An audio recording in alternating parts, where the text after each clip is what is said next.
Okay, we are live. Hello, this is Attorney Vincent Davis, and this is The Secret, How to Fight CPS and Win.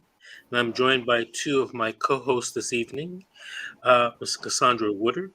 Hello, Cassandra, how are you? Hi, How are you doing this evening?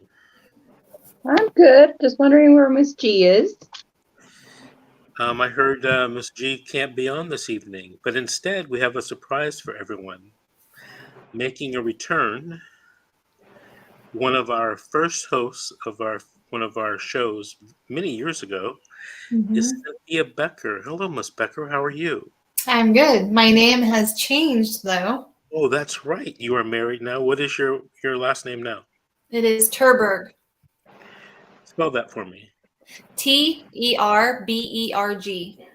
Perfect. Perfect. Well, it's a pleasure having you back on the show. Thank And you.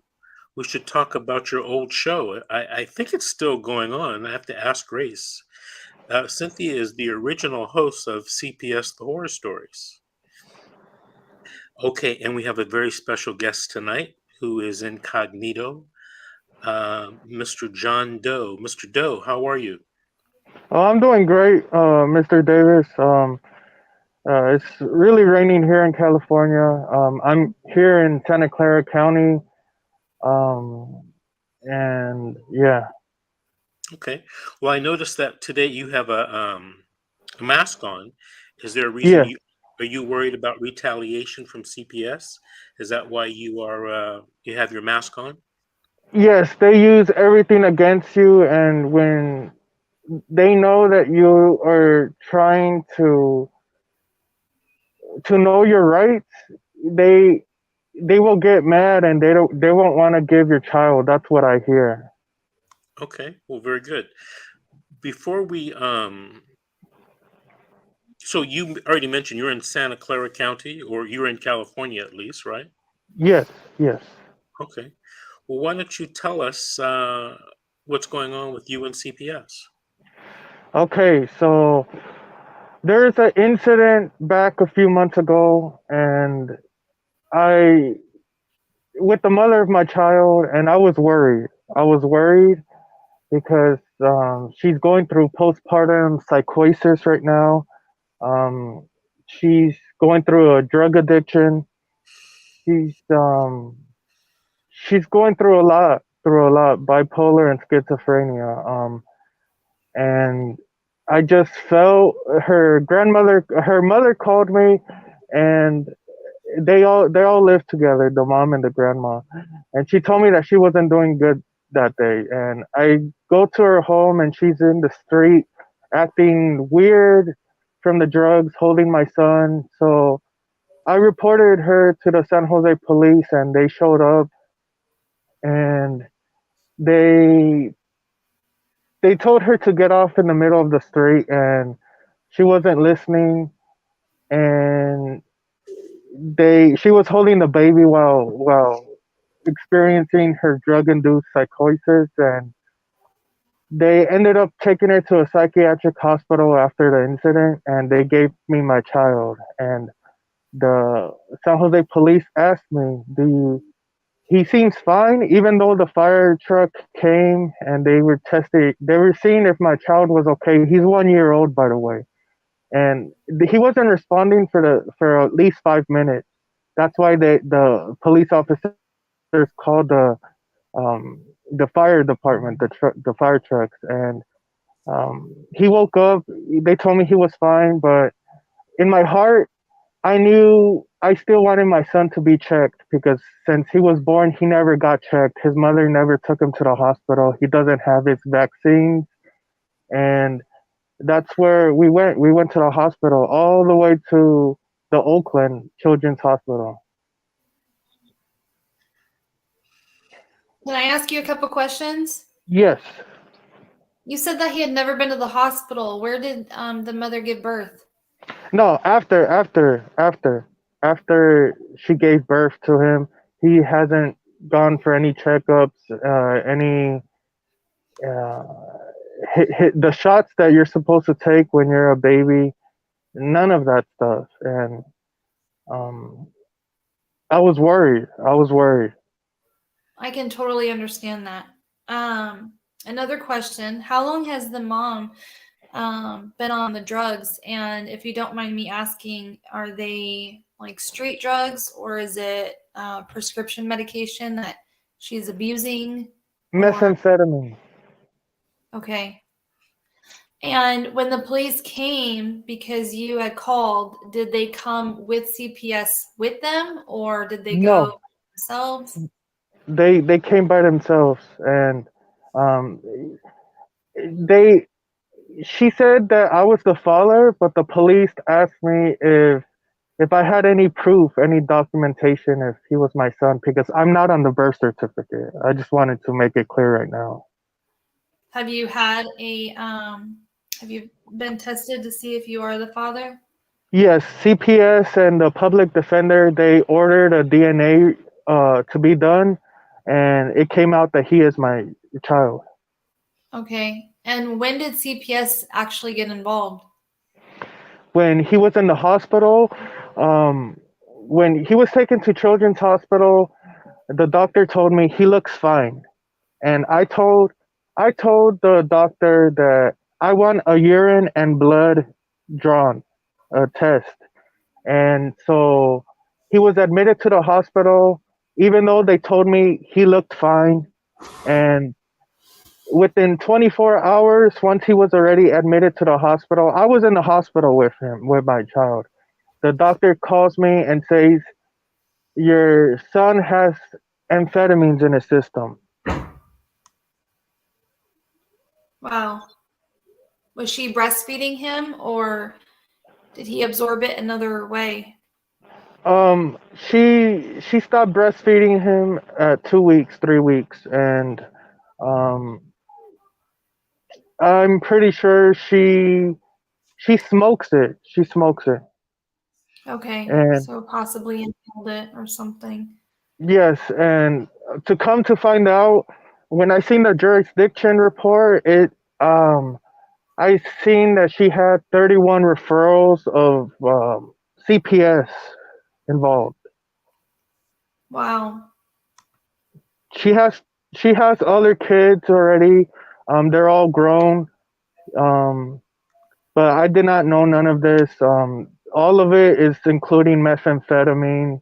In the CPS reports, it's her two children were born with amphetamines in their system, and I didn't know none of this. I didn't know until CPS gave me the jurisdiction report during the juvenile court hearing. Well, and I'm a firm believer in, even if you did know, the past is the past, and we're here now, and this is about you and Yes, your child. So, yes, um, so CPS comes to the hospital, correct? yes. The drugs in the system. And do they give the child to you? Do they give you the opportunity to take him? Well, I was at the hospital for 3 days, and CPS lets me know that since I'm not on the birth certificate, he's not gonna go with me. And I was really devastated. Um, I was very honest with them what was going on. I did make a report about 4 months before this incident about what was going on, that she was doing drugs, and I met up with a CPS social worker, and I just let him know she's going through postpartum psychosis and she's doing drugs. She carelessly.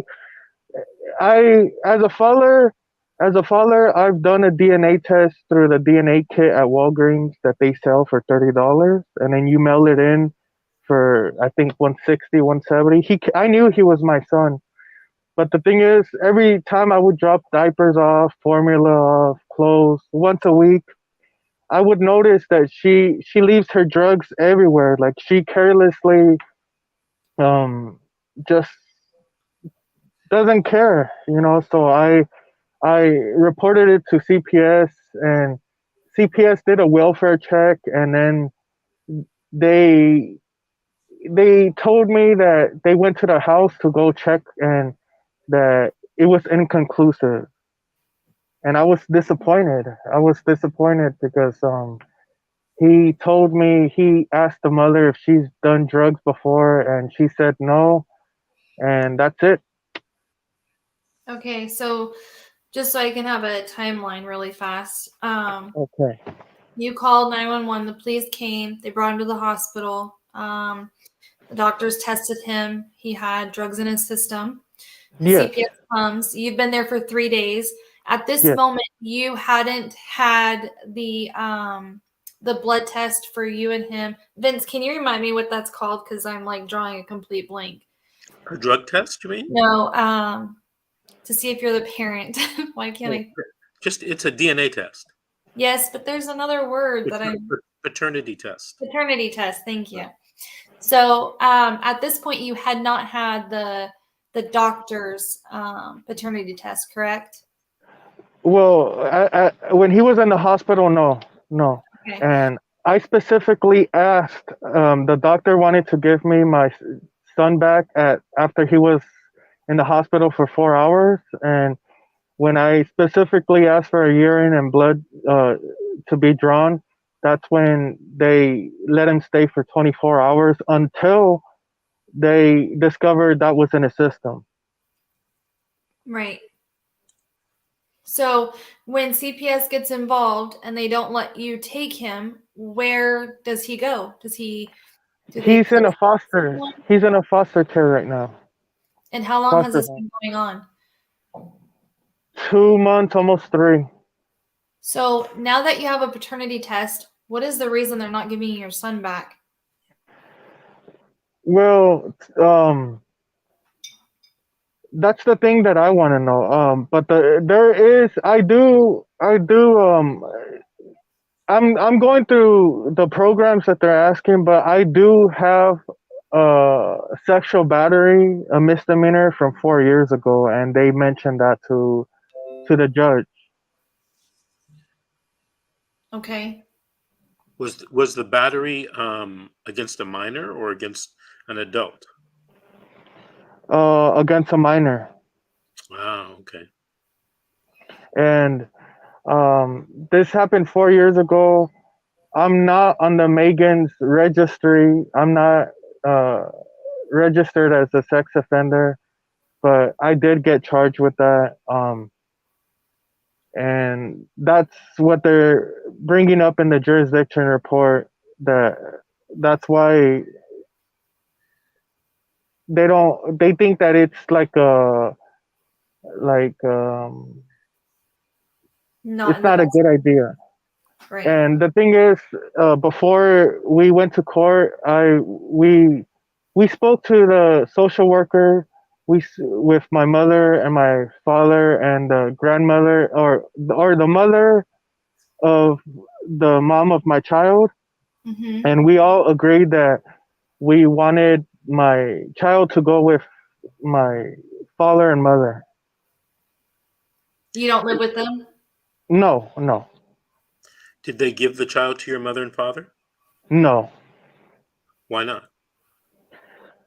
Because at the moment it wasn't proved that he was my child. Okay, but now you said the DNA proves that he's your child. Why haven't they Yes. moved the child to your mother and father? That's what I'm trying to find out. Who's your attorney? It's a public defender. We don't need a name. It's okay. But the thing is, I just feel like she's going with like I've seen the shows previous here, and I've seen that public defenders, when it's involving CPS and juvenile courts, they're gonna go with what CPS says. They're gonna try to go with the flow with the juvenile court, and not really try to put work for you, because they're not getting paid. Regardless, they're gonna get paid anyway. So, Vince, can I ask you a question? Sure. This might sound stupid, but I just really want to know if so he has this on his he has this charge against him from the past. The PC 2434 PC 243.4 misdemeanor. So let me ask you, with somebody that has a misdemeanor like this in their past, are they allowed to have children? Yes. If you had, one of the things he said earlier that he's not on Megan's list, it's not a felony. Mhm. Now, don't get me wrong, it's something that the judge should consider. I'm not saying the judge shouldn't consider it, but the social worker has to prove Right. that even with that conviction, that he is a substantial danger to the child. And if it happened 4 years ago, and presumably he's been on some type of probation and done classes and all of that, I'm not sure that they had enough evidence to keep the child away from him. Now, I don't know anything about his case. I'm just Right. imagining, myself and guessing. Mhm. There might have been a lot of other things that happened in this case. I don't know. But if I were representing him, just from what he's telling us, I would have probably had a trial at the disposition hearing, maybe even at the jurisdictional hearing, because I don't think it's a strict liability kind of thing. In other words, if convicted of a misdemeanor, you come under the jurisdiction of the juvenile court. Yeah, I don't believe that that's true. But even if you do come under the jurisdiction of the juvenile court, they still have to prove at the disposition that you are clear and convincing evidence of a substantial danger. And here's the kicker, no less restrictive alternatives. Here's one of the kickers that he could have done, and I would bet $1 nobody considered this. They could have given him the kid on the condition that he lived with his parents Right. to make sure that there were no problems. And, on the condition that he continue in testing, excuse me, not testing, continue in counseling. Mr. John Doe, did you even have a trial or did you not have a trial? To be honest, right now the mother is she's contesting what they're trying to put on her. No, Um, no, I'm talking about you. I'm not talking about the mother. we didn't get to that point yet. Oh, how many court hearings have you gone to? Two, but the last one, she didn't. The mother didn't show up. Okay, so we're not going to worry about the mother at this point. Okay. She's not on the show.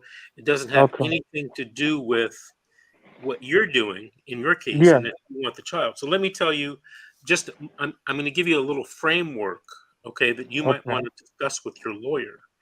Number one, you should have a trial, a jurisdictional trial, to try to prove that your conviction is not jurisdictional. Now, you may lose that trial, but it sets up the next hearing that comes right on the back of that, and that's the disposition hearing. You see, even though you were convicted 4 years ago, in order for them to prove or to keep the child away from you, they have to prove by clear and convincing evidence that you are a substantial danger, not just a danger, a substantial danger. And they have to prove by clear and convincing evidence that there are no less restrictive alternatives, right? Now, I just told you one of the less restrictive alternatives. You get the kid and live with your parents, and they agree not to leave you alone with the child, and you continue in counseling. That's just a less restrictive alternative I'm thinking of off the top of my head, not knowing anything about your case. I would bet $1 that if you read your disposition report, that the social worker hasn't even considered any less restrictive alternatives, you know? And Yeah. one of the things that you and your attorney have to challenge at the time of the hearing, is that they didn't do that. Unless there's something about the case I don't know, and there probably is, but I wouldn't accept the fact that I have a conviction as, that's it, kid goes to foster care. And above all, and here's another important fact, above all, whether you win or lose, you have to fight to get this child with a friendly relative or a family friend. Well, that's what he's saying. Why is this child not with his parents? Right. But what I don't want him to do is go to the trial and just argue it because he's going to lose. Right. Okay. He has to put on evidence like the testimony of his parents or the testimony of the other relatives, And here, hey, Mr. Doe, here's one of the things I tell clients.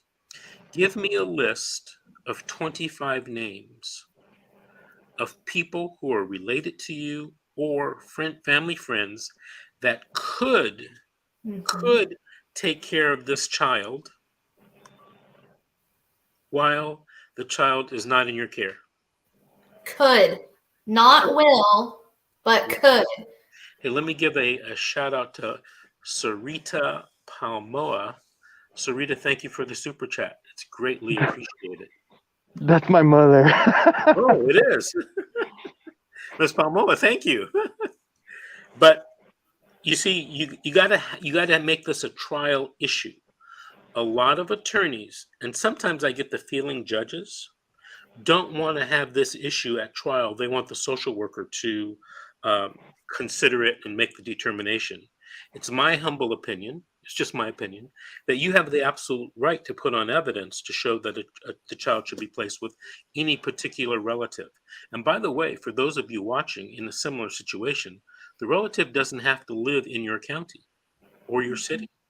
For your state. Yeah, relative can live anywhere in California, anywhere in the United States, and in many foreign countries. A couple years ago, I was involved in a case where the kids went to Switzerland. Involved in a lot of cases where the kids go to Mexico. We're so close to the Mexican border, you know.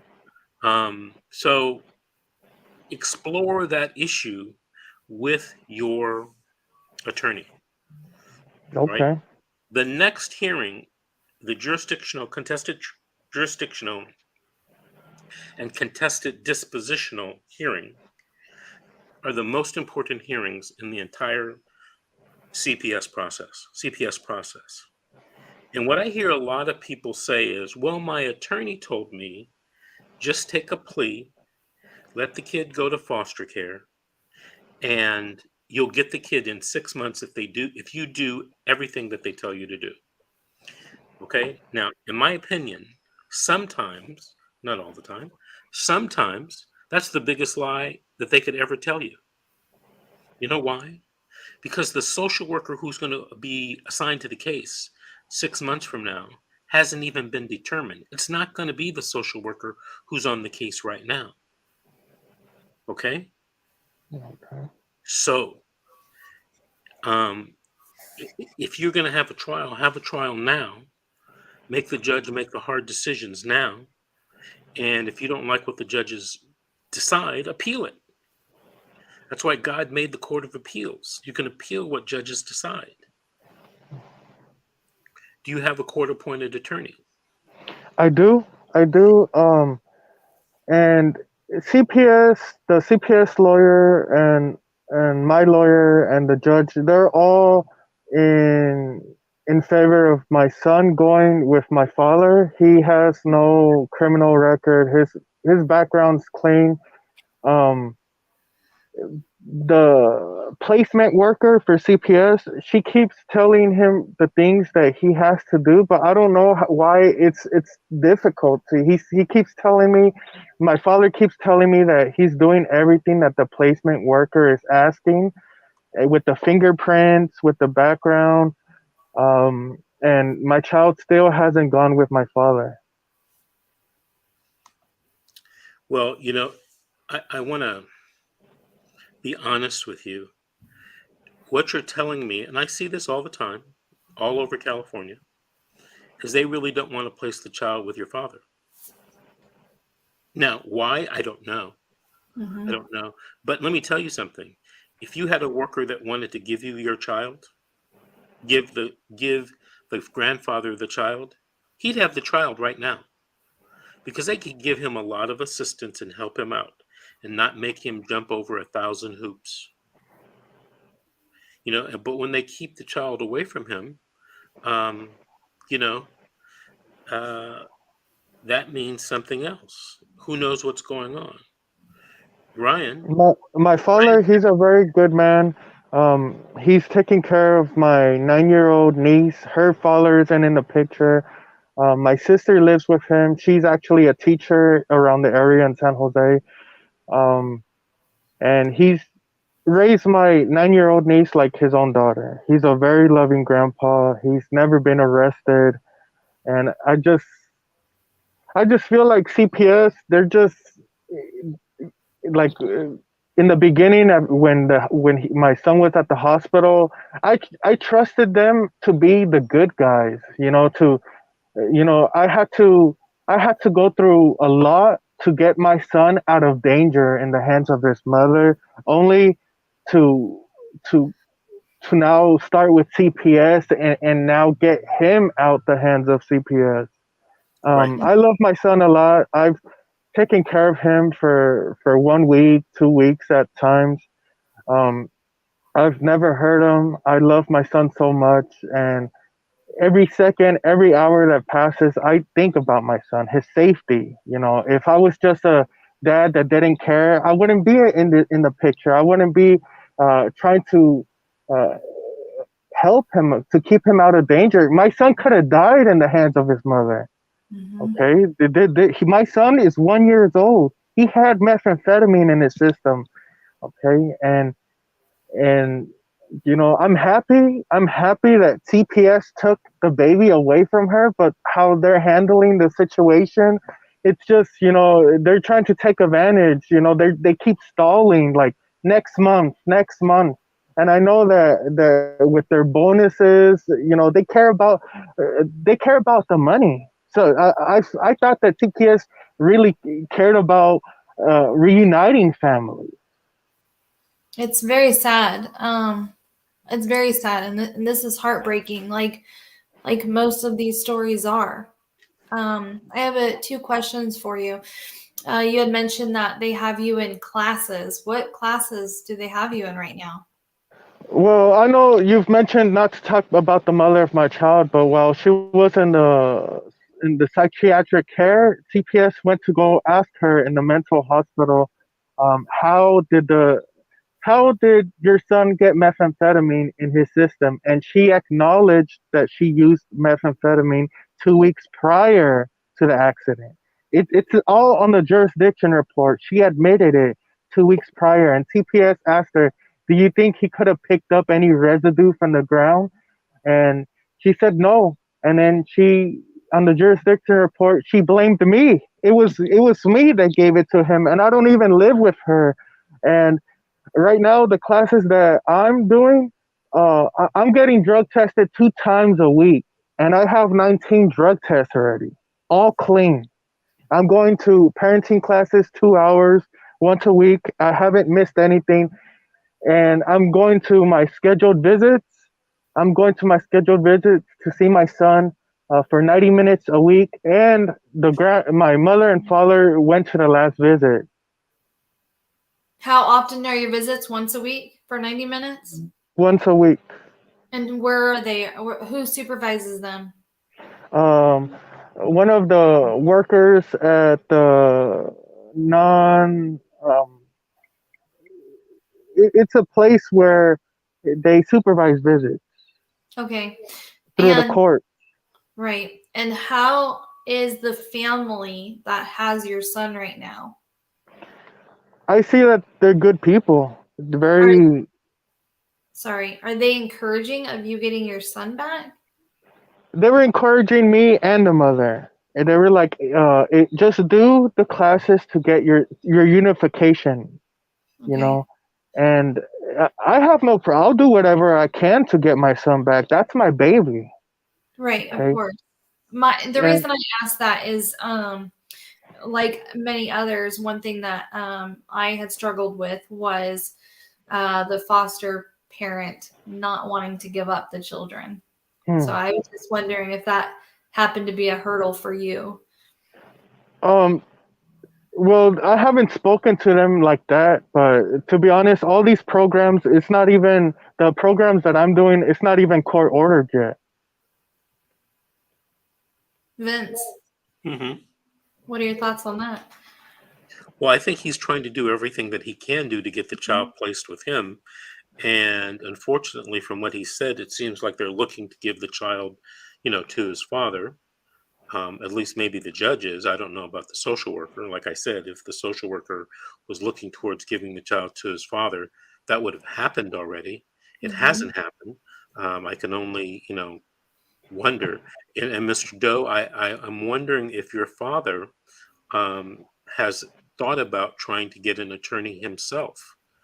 We Uh, are. We are. We are. Because to be honest, my public defender, she's I'm asking her to do a lot of things because I see your shows, all these motions you could file, and she doesn't want to do it. I just feel like public defenders, they just want to go with the flow with CPS, with the court, just for the annual funds to get more. You know, they're not really interested, like to be in that type of work, like a social worker. I heard you can't even have kids. And for a social worker, for me, I feel like a lot of them are in it for bonuses, for their money, for their careers. They're not interested in really reuniting families 100%. Maybe in some cases, but in a lot, they just want bonuses. It's all about money for them. well, that's what some people theorize. I won't say that because I don't know these workers. But I do have a thought in my mind why your father doesn't have the child. And the only thing that I can think of is something, diabolical, like, oh, maybe it must be the money. I don't know. I don't know anything about your father's background, but assuming everything you said is true, like he's raising another minor child, they're going to have a pretty hard time not placing that child with him. And if they don't place the child with him, your father, I would suggest he talk to an attorney about filing an appeal. There is really no reason that he shouldn't have the child right now. And as a matter of fact, if they keep jerking him around, he might want to file a complaint with the state and the federal government now, because it becomes, you know, very strange. What you're in, what county are you in? Santa Clara County.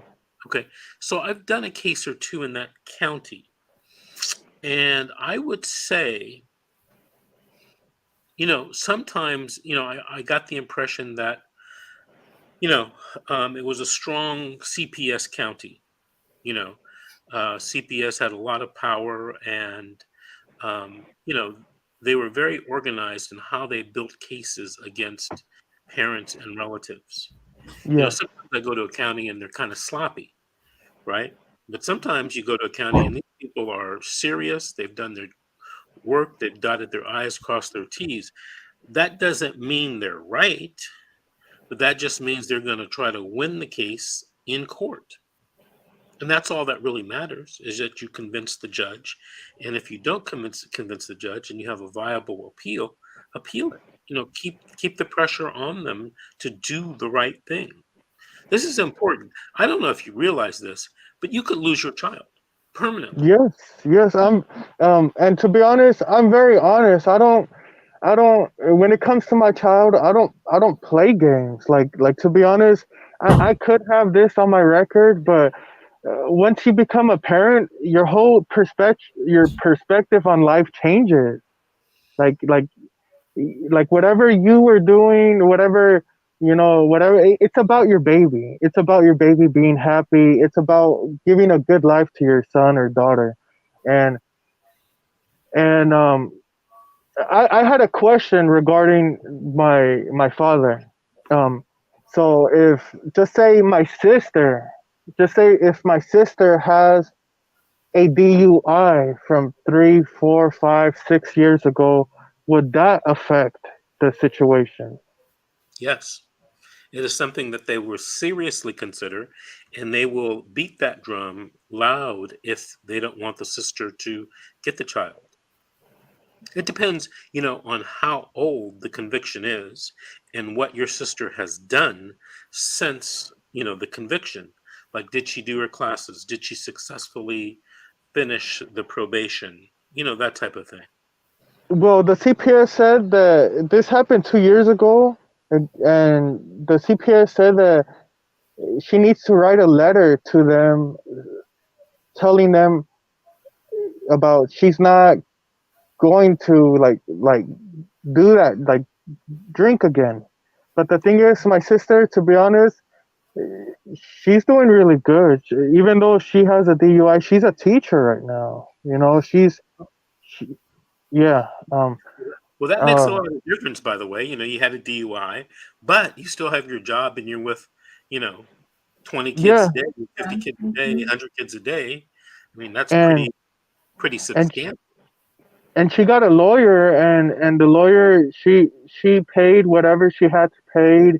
She went, like you said, the whatever she had to do, she's done it already. Right. And, Well, and that's the thing that I want to wonder, like the placement worker keeps asking for a lot of things, and and I'm not gonna let my son go to adoption. No way, well, I'm well, tell your sister whatever questions the placement worker is asking, she should cooperate and answer those questions, because if she doesn't, that's going to be used against her, and that they will use that to keep the child away from her. So the fact yeah, that your sister is cooperating, but here's the thing, and I know I haven't explained the strategy in a long time, but a list of 25 names with telephone numbers goes a long, long way. Mhm. All of a sudden, that grandfather who they were iffy about becomes like a really good place to place the kid.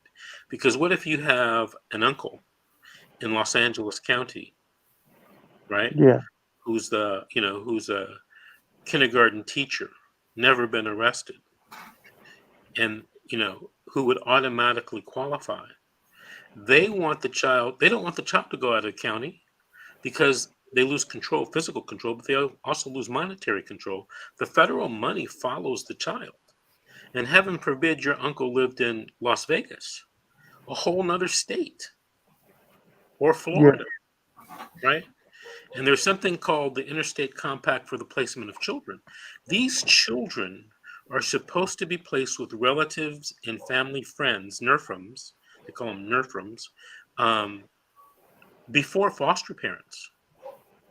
And it doesn't matter where they live. They could live in another state, another country, another county. So, get that list, because if you start, getting a list with people over in Las Vegas and down in LA and over in Florida, Mhm. guess what? Your grandpa, he becomes the prime candidate. They're going to love him because he's yeah, in town, he's in the county. They can maintain control and they get to keep the federal money. And not only that, but if they don't put your child, with anybody on your list, that's just another thing for the future. God forbid you have to go to trial, or even after the case, that you have in your evidence, because you need to build that folder. yeah. To be honest, I got so many family that they know what's going on. A lot of family, they've offered me to they want the child, but the thing is, the main person that I would love is my father. He's Hey, never. Mr. Doe, you're not literally listening to me. Okay. I told you to make the list and give that list to your social worker and your attorney. All right. Okay. You need to force them to give the child to your father. Right Mhm. now, you haven't done anything. You got all these family members, and you don't want to put their names up because you're afraid they might get the kid instead of your father. I'm telling you, your father, as the paternal grandfather, has priority over a lot of the relatives. A lot of people don't know this, but the code provides priorities to certain relatives. And paternal grandfather is one of those priority relatives. Mhm. So look, force them, force them. Okay. Talk to your father. Maybe he should get a lawyer to represent him at the dispositional hearing. Okay. The Right? thing is, how I was alleged father when this whole thing started, and just recently I was made presumed father, and I think that's what you're explaining. No, They no, didn't know I was really. no. Hold on. That's not. I wasn't explaining anything about presumed and alleged. But now that you mention it, all right, there is a big difference. But let's suffice it to say, for your case, now that you're presumed, you're good to go. Except for now you got to fight to get the count thrown out against you or get the kid placed with you, or to help your relative, whoever it may be, on that list of 25 people, get the kid. You have to get the kid with a friendly relative or family friend. You have to get the kid out of foster care. Now, don't put all your marbles in one, or eggs in one basket. Don't think that the social worker or the judge is going to give the kid to your father or your sister. I'm telling you right now, after I have done thousands of these cases all over California, that doesn't always happen. Now, we can talk about why that happens on another show. But for your case, I'm telling you what to do. Okay. Okay? Now, you can listen to what I said, or you cannot listen to it. I will. All right. I want to tell you something, Mr. Doe. The lady that's co-hosting with me tonight is a former client. Did you know that? No. Cynthia, how many years has it been? 6. 6 years. Cynthia got her kids back. Oh, that's a blessing. After I fought for 1.5 years, almost 2 years. Oh, 2 years. And all of the charges against me were alleged. None of them were found true. All of them were thrown out. Even then, I still was fighting for my kids. Well, and look, I'm going to tell you something, John Doe. I don't think I've ever told Cynthia this. If Cynthia doesn't find me, she doesn't get her kids back. Oh, I knew that. You didn't have to tell me that. I'm telling John. John, I know what I'm doing. All right? At least in these types of cases. Everything else in life, I may be a screw up, but strategy on these cases, I know what I'm doing. So please take this to heart. I know you're not taking notes, and I don't expect you, but this video is going to be on 8 different social media platforms forever. If you need to look at it again, you look at it again. You talk to your attorney about it, okay, so that you can have a very good idea of what I'm trying to tell you. Okay? Yes. How about this? I called more than 50 attorneys to help take my case. All of them told me that my case was too complicated, number 1. Number 2, finally, when Vince did hear about my case and take my case, I think I got my kids back. I was doing 1 hour a week. One visit a week for 2 hours supervised. And I was a full-time parent. My children were a little older. They were older than yours. So mine were 4 and 6 at the time of being taken. As soon as Vince walked into that courtroom that day, I left with unsupervised visits, followed by I think 3 weeks later with full weekends. And then after that, I think it was in a matter of 2 months, I had my kids back full time. That's great. That's good. So I had a question. How old was your kid when this happened? 4 and 6. So with my child, since he's under 3, they're giving me until May. So this happened in October, the incident, and they're giving me till May, 6 months to decide. No, Decide what? No. John, you've already bought into the script that the social worker is selling you. All right? That's not the script you want to go by. Talk to your lawyer, please. But the script you want to go into is, thank you very much, social worker, for letting me wait 6 months, but I want my kid back now. Yeah. Right now. And if we have to have a trial, let's have a trial. Okay? And you prove your case. Don't forget, if you don't have a trial, I say this to people all the time. If you don't have a trial, you're going to lose, period. And I'm not talking about a trial where your attorney gets up there and argues, because attorney argument is nothing. It's not evidence. The law is clear in California. It is not evidence, and you will lose, because the social worker has the social worker reports. They have evidence. So you better put on some evidence witnesses, Mhm. cross-examine the social worker, put your parents on the stand, put your other relatives on the stand. You have to get this kid out of foster care, okay? Because there are people waiting in the wings to keep your child and adopt your child to make the child their own. Mhm. A lot of people don't believe this kind of stuff happens in our country. It You know, does. I tell this to people, and they're like, "Come on, he's exaggerating. He's My exa." friend, I had a friend of mine. We've been friends since I was 18 years old. He took me to lunch one day, and he's a police officer, and he reached across the table and he grabbed my hands and he goes, "You can tell me." And I said, "Tell you what?" And he goes, "You can tell me what you did. CPS doesn't just take your kids away for no reason." And I was like, "They did." I'm telling you, they did. People don't believe it. Cynthia, there's a question from Deidre Payne. Do you see it? Yes, yes, I did, Deidre. I sure did. I have them back full time. My daughter is going to be 13, and my son is 10. Here's a question from Jenna. This is a very interesting question.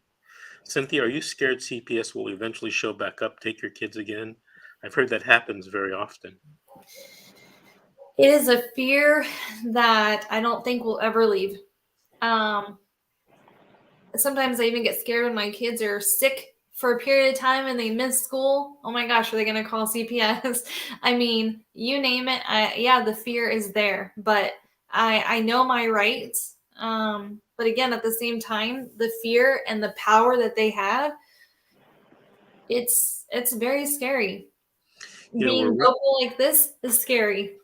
we're running out of time. There's one thing I want to tell you, Jenna. It was either during, but for sure after her case. Cynthia's case ended up in the newspapers, Hmm. and as I recall, the articles were very unfavorable to me. And Uh, me. I was the devil for trying to help Cynthia get her kids or getting her kids back. And I never did anything like sue the newspaper guy. I just let it die out. But it's funny how people get parts of the story and how things can be twisted and turned. But luckily, she got her kids back, and it's been 6 years, and they're growing up in her custody. Hmm. Hey, So, Mr. Mr. Doe. David, Yes. so I'm not trying to talk about the mother of my child too much, but since she's being charged with a PC 273 complaint warrant for the incident that happened, cruelty to child with possible with physical harm or possible death. So if she's being charged with that, is it going to be more difficult for her to get the child back? The answer is yes. But here's something I want to tell you. And I know it's kind of hard. Yeah. You should put out of your mind Hmm. anything that's happening between CPS and the mother. And here's why. It has nothing to do with you. It has nothing to do with whether you get the child back, based upon what you've told me so far. Worry about yourself. Worry about you getting the child back, you working with your attorney, you working and helping your father or some other friendly relative to get this child back. Okay? So so if my public defender, my attorney, if I'm telling her to do this and that, and she's not agreeing with me, what's your opinion when you feel like your public defender isn't truly trying to to defend you? She's just going with what CPS, the attorney's saying. Okay.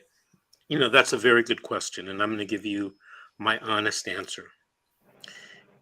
No matter who the attorney is, if you're not getting the service you think you deserve, you can ask the judge for a new attorney or you can hire your own attorney. Okay? Okay. All right. You know, no matter, a lot of people say they threaten the attorney and they talk about the attorney and this and that. None of that's going to get what you want. Okay. You want the child back. Yes. Right. Of So, course. God knows it. CPS knows it. Everyone knows it. so, don't try to fit a square peg in a round hole. If your attorney doesn't want to assist you the way you want to be assisted, it's okay. Shake hands and just get another attorney. That's the beauty of our system. You can get another attorney. You're not stuck with just one person. How about the judge? I heard that the judge could be um you could ask for another judge as well if the judge is just agreeing with what the CPS attorney's saying.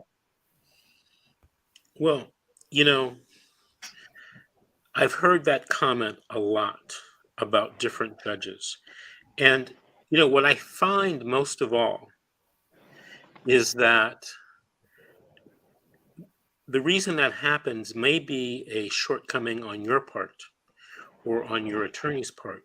You're not providing the judge with contradictory evidence to show the judge that CPS is wrong. Remember, the social worker writes a report. By law, the judge must consider it. You understand that? By law, the judge must consider the social worker's report and admit it into evidence. Now, if you don't have any evidence to contradict that, you lose. That's not the judge being biased against you. It's the judge just making a decision based upon the evidence in front of him or her. Yeah. A lot of people don't want to believe that. When I reported the incident, everybody knows that I've reported the incident. Everybody tells me that I saved my child's life. Because if at that exact moment he tested positive for methamphetamine, how many days out of his year he was inhaling that? Right. Out of one random day, he tested positive. So it's been continuing, and everybody knows it. And the social worker never on the jurisdiction report says, even though she says I've made a report, they don't give me credit. They don't give me thanks. Hold on. I'm going to interrupt you. Okay. I'm going to say something new, and then I'm going to repeat something that Vince said, okay? So listen clearly. And Vince had to tell me this over and over. And I think he even had to slam his hand on the desk. Okay, so listen. There's my hand on the desk. Number one, stop worrying about yesterday. It does not matter. You are worrying about this moment and tomorrow. Yes, you saved your son from that. Now you got to save him from foster care. Okay, is that understood? Yes. Okay, it doesn't matter what you've done, who you talk to, all these great things. Thank God you did what you did, but now you're in this situation and you need to look forward. Okay? Number two, Vince said, stop worrying about the mom. That is so important. I struggled with that as well. I was married to their dad for 12 years, and I kept saying, but what about? It doesn't matter. You are worried about your relationship with your son and getting him out of foster care, and you need to do what you need to do right now to get your son and to save him from all of that, which is including the mother. She needs to worry about her. You can't help her until she helps herself.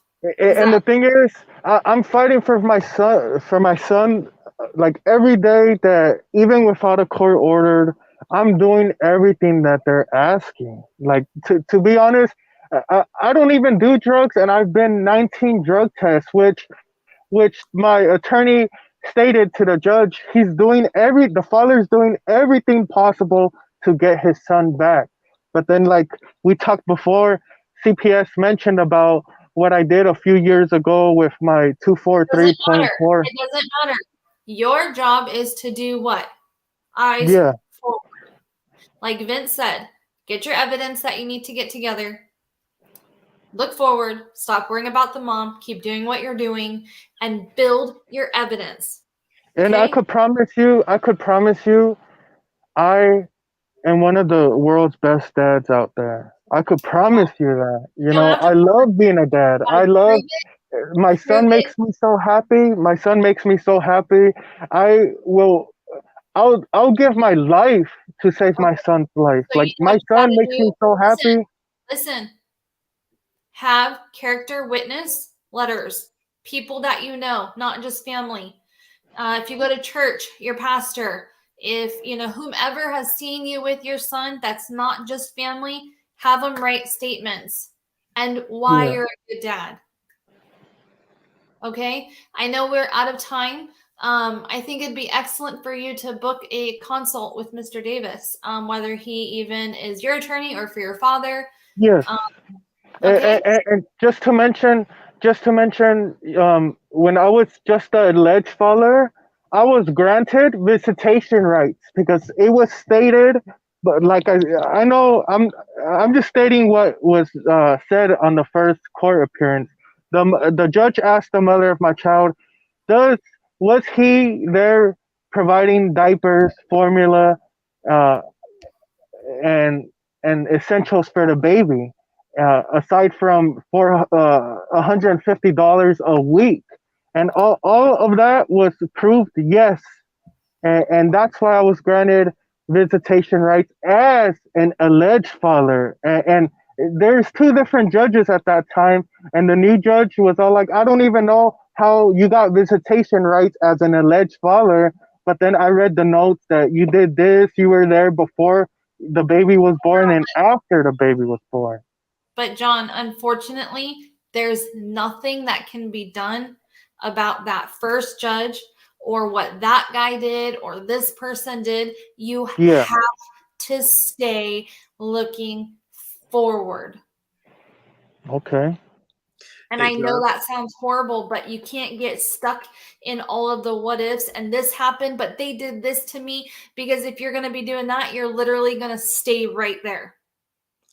Hey, John, I have to tell you, she's 110% correct.